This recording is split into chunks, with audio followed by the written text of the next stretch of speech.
স্বাগতম তারকার জীবনী চ্যানেলে।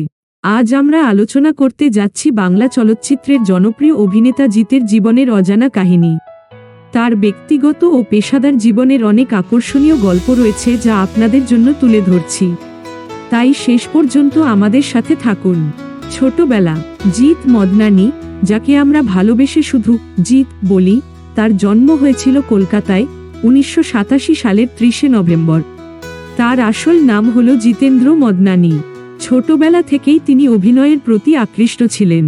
কলকাতার সেন্ট জোসেফ এবং মারি স্কুলে পড়াশোনা করেন এবং পরে ভবানীপুর এডুকেশন সোসাইটি কলেজে ভর্তি হন। কেরিয়ার। বিভিন্ন পত্রপত্রিকায় মডেলিং করে তার কেরিয়ার শুরু। তিনি টিভিতে প্রথম নজরে আসেন নবাব গেঞ্জির কমার্শিয়াল বিজ্ঞাপনে।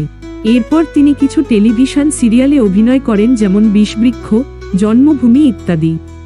জিতের প্রথম ছবি ছিল চন্দু, কিন্তু সেই ছবি সিনেমা মহলে সেইভাবে সাড়া ফেলেনি এবং 2001 সালের সেই ছবি কেউ মনে রাখেনি। চন্দু ছিল একটি তামিল সিনেমা। তার চলচ্চিত্র জীবনের বড় ব্রেক আসে সালে সাথী ছবির মাধ্যমে। এই ছবির দারুণ সাফল্য তাকে বাংলা চলচ্চিত্রের প্রথম সারির নায়ক করে তোলে। প্রথমে সাথী ছবির জন্য অভিনেতা প্রসেনজিৎ চ্যাটার্জির কাছে অফার যায়, কিন্তু একজন কলেজ ছাত্রের ভূমিকায় তিনি অভিনয় করতে চাননি, তাই অফার যায় নবাগত জিতের কাছে।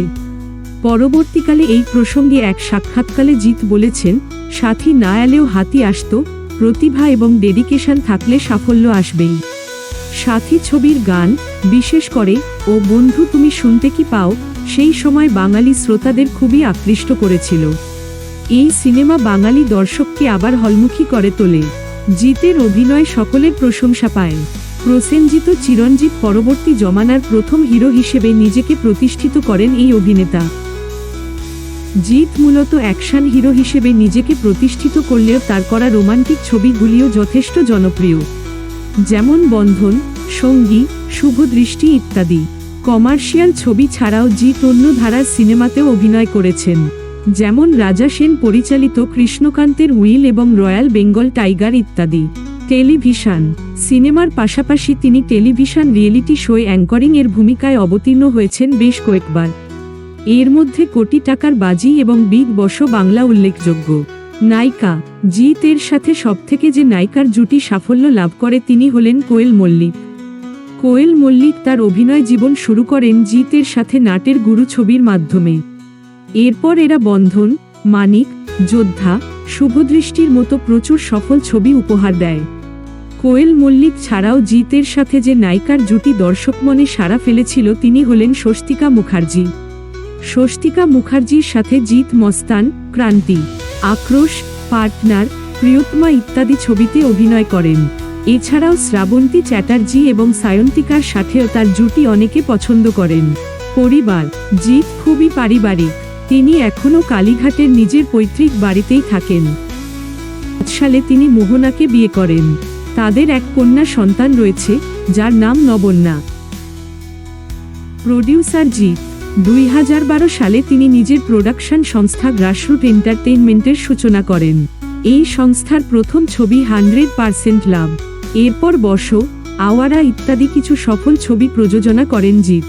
এর মধ্যে মুম্বাইয়ের বিখ্যাত পরিচালক নীরজ পান্ডের সংস্থা ফ্রাইডে ফিল্মওয়ার্কস এর সাথে যৌথভাবে প্রযোজনা করেন রয়্যাল বেঙ্গল টাইগার। এই ছবির মূল চরিত্রে অভিনয় করেন আবির চট্টোপাধ্যায়। এই ছবিতে জিত একটি অন্যরকম চরিত্রে অভিনয় করেন। 2014 সালে তিনি বচ্চন নামে একটি বাংলা ছবি প্রযোজনা এবং অভিনয় করেন, সেখানে তিনি বচ্চনের ফ্যানের ভূমিকায় অবতীর্ণ হন। এই ছবির রিলিজের আগে তিনি স্বয়ং অমিতাভ বচ্চনের সাথে সাক্ষাৎ করেন এবং তার আশীর্বাদ নিয়ে আসেন। জিত মদনানির জীবনের এই আকর্ষণীয় কাহিনী আপনাদের কেমন লাগলো তা আমাদের কমেন্ট সেকশনে জানাতে ভুলবেন না। আমাদের চ্যানেল সাবস্ক্রাইব করুন, লাইক ও শেয়ার করতে ভুলবেন না। পরবর্তী ভিডিওতে কার জীবনী দেখতে চান তা আমাদের জানাতে পারেন। ধন্যবাদ তারকার জীবনী চ্যানেলের সাথে থাকার জন্য।